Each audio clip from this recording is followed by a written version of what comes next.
मेरा अपना ये मानना है कि शेर दहाड़ता है, हाथी चिंगाड़ता है, कुत्ता भौंकता है। हमारे शब्द ही हमारे सम्मान के प्रतीक होते हैं और हमारे शब्द ही हमारे अपमान के कारक होते हैं। तो निश्चित रूप से भाषा के ऊपर तो हमें निश्चित रूप से ध्यान रखना चाहिए।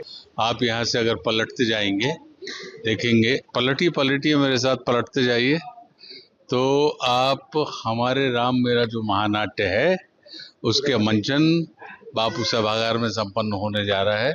तो मैं उसके परफॉर्मेंस के लिए आया हूँ। रही बात ये कि मर्यादा पुरुषोत्तम श्री राम के ऊपर जितना भी बनाया जाए, हजारों वर्षों से हजारों लोगों ने लिखा है और हजारों वर्षों से हजारों लोगों ने उसके ऊपर कुछ ना कुछ बनाया है और प्रत्येक व्यक्ति ने बनाने के पश्चात एक ही बात लिखी है, लिखने के पश्चात एक ही बात लिखी है कि हरि अनंत हरि कथा अनंता।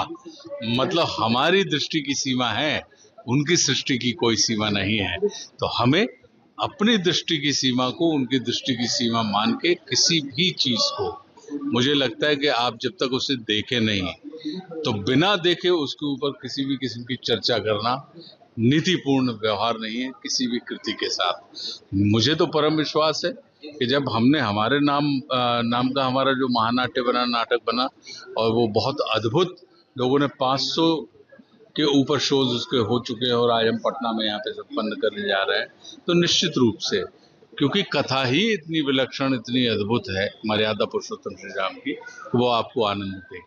सर, वर्तमान समय में जिस तरीके से यूथ जो है पोस्ट कर रहे हैं, सभी देख रहे हैं पूरे प्रकार। देखिए, ये कहीं ना कहीं हमारा ये मानना है कि इसको जिसे आप प्रोटेस्ट कह रहे हैं उसे मैं ये मान के चलता हूँ कि वो अपनी इच्छाओं को व्यक्त कर रहे हैं, क्योंकि हमारे ही तो युवा है, हमारे संपर्क में आने वाले युवा हैं और हमारे युवा अगर हमसे ही अपनी कोई बात नहीं कहेंगे कि हमारा भविष्य जो है उसे आप किस तरीके से, आप जिस तरीके से देखते हैं उस तरीके से हम भी कहीं ना कहीं अपने भविष्य को उज्जवल बनाना चाह रहे हैं। तो मैं इसको, आंदोलन और क्रांति में अंतर होता है।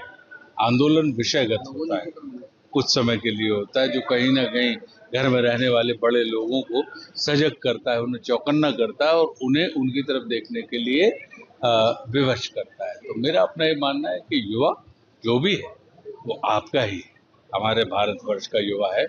जितनी मोहब्बत हमको आपको है उतनी ही मोहब्बत आप अपने घर में, जितनी मोहब्बत अपने पिताजी से करते होंगे उतनी मोहब्बत आपके पिताजी माताजी आपसे नहीं करते क्या? बिल्कुल करते हैं। लेकिन क्या कभी किसी विचार व्यवस्था को लेकर आपके और माता पिताजी के बीच में मतभेद होते हैं कि नहीं होते हैं?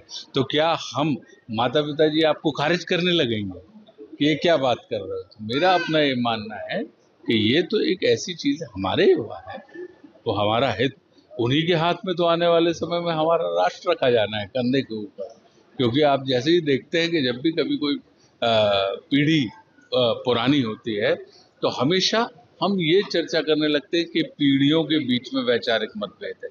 नहीं, वैचारिक मतभेद नहीं होता, ये पीढ़ियों की अपनी अपनी समझ होती है। उस समझ के अंदर सामंजस्य स्थापित करने के लिए जब जो थोड़ा बहुत कहीं ना कहीं जो हिलाव होता है वो मेल के लिए होता है।